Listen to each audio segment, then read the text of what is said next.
दोस्तों सैनी इलेक्ट्रॉनिक्स के YouTube channel पे आपका स्वागत है। देखिए, मैं कुछ हटके भी थोड़ी सी बात करता हूँ। बहुत सारे लोग इसको फॉलो करते हैं और समझेंगे कि मैं बिल्कुल सच बोल रहा हूँ। ये शर्ट अभी हमने क्लीन किया हुआ है। इसका जो कितनी गंदगी थी उसकी फोटो भी मैं स्क्रीनशॉट के अंदर शेयर करूंगा। ये क्लीन करने के बाद भी हमारा देखिए ये फर्ज बनता है, आपका शर्ट रिपेयर हो या ना हो, सबसे पहला हमको इसकी क्लीनिंग करना बहुत जरूरी है, क्योंकि हमारी रोजी रोटी है। अगर हम इसको साफ सुथरे वे में करेंगे तो मेरा मानना है कि उसमें बरकत बहुत होती है। अगर कोई बरकत मतलब समझता मैं क्या चीज कोशिश कर रहा हूँ तो मुझे माफ करना अगर मैं गलत कह रहा हूँ, बट ये सच्चाई है। तो हमें इसको बहुत अच्छे तरीके से, मैं फिर रिपीट कर दूं, भले वो चीज होने वाली हो भले वो ना होने वाली हो, अगर उसको हम क्लीन कर लेते हैं तो उसके अंदर बहुत अच्छी बात है। दोस्तों करने जा रहे हैं, ये 32 इंच का पुराना एलसीडी है D2H वाला। तो ये आप इसके अंदर फॉल्ट देख पा रहे हो, कलर डिस्टर्बेंस है, नेगेटिव टाइप दिख रही है। और जो एक्सपीरियंस वाले हैं, देखिए ये खास करके उनके लिए नहीं है दोस्तों, माफ़ करना। जितने नए लोग हैं, जो काफ़ी पुराने लोग भी हैं जिन्होंने अपडेट नहीं किया अपने आप को, ये वीडियो ज़्यादातर मैं उनके लिए डाल रहा हूँ, तो उनको कुछ मैं सिखा सकूँ। मैं भी जितना सीखा हुआ हूँ उतना सिखा सकूँ, ये बोल पाऊँगा मैं। क्योंकि देखो, ये मैं जैसे अक्सर कहता हूँ, ये लाइन समंदर है, इसमें आप जितना सीख लोगे उतना कम है। डेली कोई ना कोई अपडेट आती रहती है, तो हमें सीखते रहना है। बिल्कुल अपने आप को अपडेट करना चाहिए ताकि हम अपनी फील्ड के अंदर टिके रहें। तो दोस्तों डील करेंगे, ये जो इस टाइप का प्रॉब्लम आती है, मैं आपको छोटे छोटे सेक्शन में समझाऊंगा कि ये किस वजह से हो सकता है। सबसे पहले तो मतलब इस टाइप की अगर प्रॉब्लम आएगी, आपके पास एक जिग होनी जरूरी है। आजकल बहुत इजीली, जब हम लगभग 5-7 साल पहला काम करते थे, शुरुआत तो मैंने लगभग 2006 में की थी ये LCD की, बट उस वक्त जो इक्विपमेंट नहीं थे, इक्विपमेंट ऐसे मतलब आजकल यूनिवर्सल कार्ड आ रहा है, सारी LVDS केबल इजीली अवेलेबल है। हम लोग उस टाइम पे केबल बनाते थे, मतलब बनानी पड़ती थी हमें, काट के जंप करके जो भी काम करना था। तो आजकल इजीली अवेलेबल है। तो अब इस टाइप के फॉल्ट है जो ये पैनल से रिलेटेड भी हो सकते हैं, ये आपके मदरबोर्ड से रिलेटेड भी हो सकते हैं। मदरबोर्ड पे क्या है, मैं आपको थोड़ी आसानी से समझाने की कोशिश करूंगा, इजी वे के अंदर। ज़्यादा मैं उसके अंदर नहीं जाऊंगा, डीप थ्योरी के अंदर नहीं जाऊंगा। तो सबसे पहला जो मैं बोल रहा हूँ कि आजकल इजीली यूनिवर्सल है जो बोर्ड अवेलेबल है, आपको ये सेक्शन जरूर कंफर्म करना चाहिए कुछ भी छेड़ने से पहले कि ये फॉल्ट आपका डिस्प्ले पैनल की तरफ है या आपका मदरबोर्ड की तरफ है।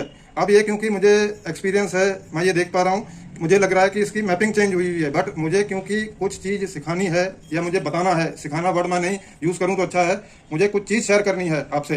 तो शुरुआत हम करेंगे, जैसा मैंने बोला कि यूनिवर्सल बोर्ड अगर आपके पास अवेलेबल है, आप उसको कंफर्म कर लो सेक्शन को कि ये डिस्प्ले की तरफ है। क्योंकि डिस्प्ले कुछ लोग हमारे छेड़ लेते हैं, वो शायद फिर निकल जाती है चीज़ हाथ से, क्योंकि SMD पे डील करना पड़ता है, थोड़ी सी भी गलती की गुंजाइश नहीं है इसके अंदर।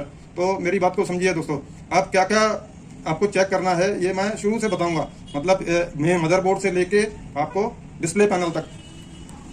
अब अगर आप ये इसके ऊपर जूम कर पाओ, LVDS, हमारे कुछ दोस्तों को इन द सेंस बहुत ऐसे कम लोग हैं जिनको नहीं पता कि ये जो डिस्प्ले पैनल है फुल HD है या HD रेडी है। आप अगर इसके ऊपर नीली और सफ़ेद तारें हैं जो ये ट्विस्ट की हुई, अगर इसको आप गिनोगे तो ये 5 पेयर है, 5 जोड़ी है। इसका ये आसान सा मतलब है कि ये HD रेडी पैनल है। अगर यही नीली और सफ़ेद तार अगर 10 में या 12 में हो तो वो फुल HD पैनल गिना जाता है। आजकल तो 4K भी आ गया है, 4K लिए मैं अलग वीडियो बनाऊंगा, कोई बात नहीं। ये जो आप देख रहे हो पेयर, 5 पेयर जा रहे हैं, इसी को LVDS यानी कि low voltage differential signal, low voltage पे ही इस पे पता अंदाजा लगा सकते हैं कि इसके ऊपर आपको, अगर आपका प्रोसेसर बूट कर रहा है तो इसके ऊपर आपको लो वोल्टेज मिलेंगे। हर एक जो उसकी टेस्ट पॉइंट है, या आप यहाँ अगर इसको करो नीली और सफ़ेद तार के ऊपर अगर आप वोल्टेज मेजर करो 1.347, 1.29, इसी प्रकार आपको 5वें पैर पे लो वोल्टेज, मतलब ये हाई नहीं होगा।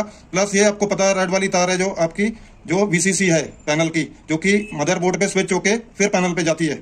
ठीक है दोस्तों, आप इसके अंदर सेट बंद कर देना है। देखो, मैं शुरू से बताऊंगा कि क्या हो सकता है, क्या चेक करना है आपको।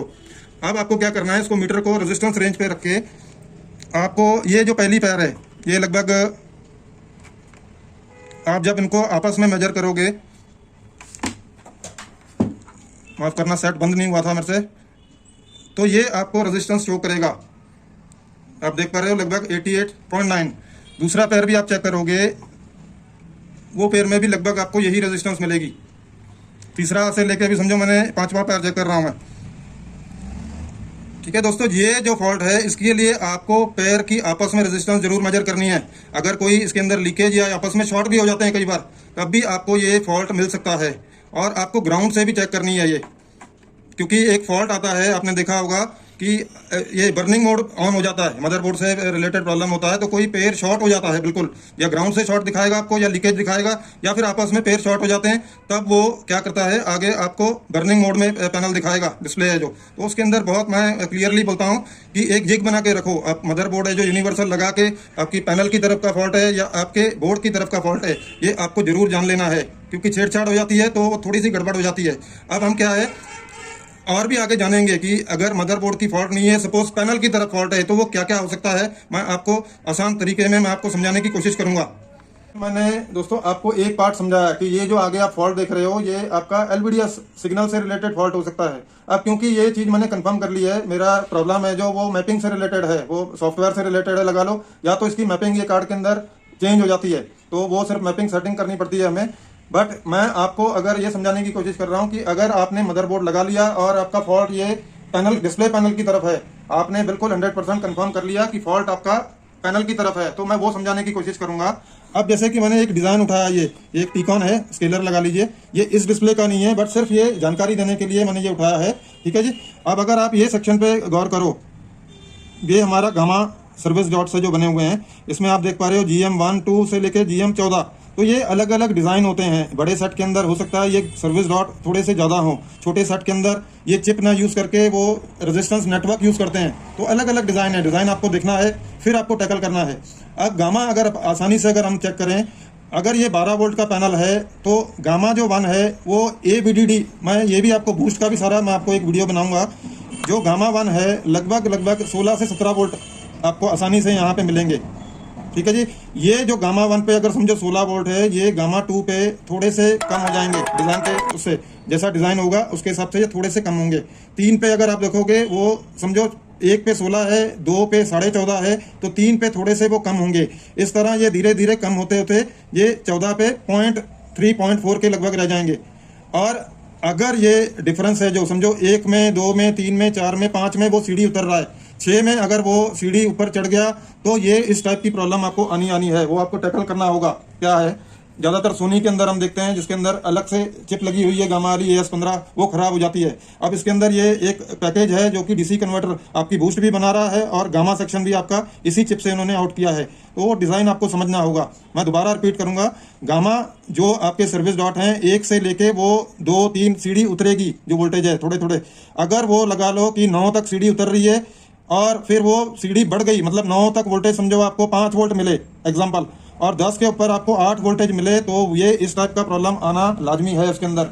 तो आपको सिर्फ और सिर्फ इस टाइप के प्रॉब्लम के लिए, अगर आपका मदरबोर्ड ओके है 100% और पैनल की तरफ फॉल्ट है, तो आपको गामा सेक्शन ही चेक करना है। ये चीज़ आप ध्यान में रखना। मैं आपको पैनल की बूस्ट के बारे में भी एक वीडियो डालूंगा, किस प्रकार बूस्ट बनती है, कितने कितने वोल्टेज होते हैं, तो आप सिर्फ इस फॉल्ट को समझिए, ठीक है दोस्तों। मैं क्योंकि ये कंफर्म कर लिया था ये मैपिंग से रिलेटेड है, तो वो हम क्लियर करके मैं आपको बताऊंगा। ये सिर्फ और सिर्फ नए लोगों के लिए है दोस्तों। अब ये क्योंकि दोस्तों मैपिंग आउट हुई है, मैं इसका चार्ट ओपन करूंगा मैं, ठीक है। ये मैंने मीनू ओपन किया, इसको ऑडियो पे सिलेक्ट करूंगा और 8532 उसके बाद मैं ये आप देख पा रहे होंगे वीडियो ऑडियो सेटअप पे जाऊंगा। मैं सेटअप को सिलेक्ट करूंगा, फिर मैं नीचे पैनल कंट्रोल की तरफ आऊंगा,